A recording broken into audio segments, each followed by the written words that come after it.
With the recent E3 worldwide reveal of Cyberpunk 2077, a lot of people are hyped about this beautiful technological future. However, the name isn't just a name, it actually refers to a special subgenre of science fiction called cyberpunk. You can probably paint a pretty reasonable picture of a typical cyberpunk world just by watching the trailer. However, let's look at the genre a bit closer for its societal and philosophical nature.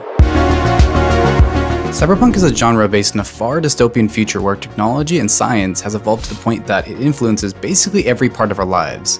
It's defined by its views on man versus machine, or the concept of human identity, and societal anarchy. The term cyberpunk was coined by the author Bruce Bethke in his story titled Cyberpunk, which followed unruly kids using technology for the purpose of anarchy. This sparked a lot of interest, but it wasn't until 1982 that the genre became world-renowned with the release of the original Blade Runner film. This motion picture followed grizzled police officer Richard Decker as he pursues 4 artificially created people known as replicants. This beautifully rendered film explored a socially corrupt society and analyzed the nature of artificial intelligence. Were these creations just objects to be owned and controlled? Or could they be considered people too? It challenged the idea that artificial beings could be their own entities, gain their own memories, and lead their own fulfilling lives. Another work that explored the relationship between man and machine was a novel by the author William Gibson called Neuromancer. This story examined the cultural impact of technology on a global scale and the effects of body augmentation, and yes, there is an augmented samurai, and yes, that is super cool. This piece of art coined the phrase high-tech, low-life, which is used today as a way to describe cyberpunk.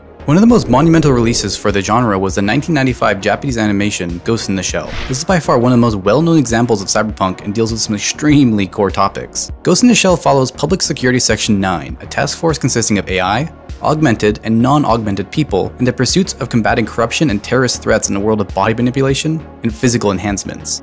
A key philosophy that Ghost in the Shell challenges was the understanding of what constitutes a human. With so many modifying their bodies to the point they were basically just machines, were they still human? Where is the line? Or is there a line? Alongside this, because there were true, complete AI creations, how could one distinguish between an augmented person and a true AI? The implications and social conflicts that rose from these questions culminated in a gorgeous and beautiful depiction of cyberpunk. Cyberpunk Today is occasionally explored, but is often seen as a difficult genre to navigate due to its unique collection of influences and cultural focuses. A modern-day example of cyberpunk is the game franchise Deus Ex.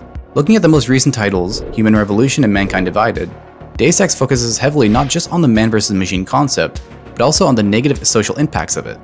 In Deus Ex, you play as Adam Jensen, a rugged, no-nonsense, black coat, sunglasses-wearing police officer who, after a terrorist incident, was heavily augmented with mechanical parts. In the world of Deus Ex, Adam traverses a society on the brink of social uprising due to the extreme polarity between the augmented and non-augmented. This is made worse by the numerous private megacorporations controlling the market and branding augmentation in either direction. As you can imagine, this conflict defines the worldview and sets the tone for the entire experience. However, a major implication of this conflict is the allowance for exceedingly high levels of crime. With so much focus on calming the social and political climates, the criminal underworld is thriving through arms trades and manipulation. It becomes a vicious circle that really shows this side of cyberpunk quite well. To wrap things up, cyberpunk is a fascinating and very deep genre, but is often mistaken for just neon lights and cool technology. If you look deeper into it, you get a rich plethora of cultural and societal investigations. From books to animations to games, it's been demonstrated as a thrilling genre for really anyone to explore. Actually, well, maybe not kids, but almost everyone.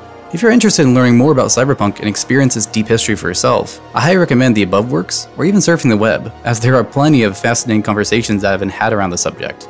And that's it. Thank you once again for joining me. If you liked this video or found it useful, please make sure to hit that like button and subscribe if you'd like to see more. Most importantly though, leave your thoughts and ideas in the comment section below, as I'd love to hear them. As always, I'll see you in the next one.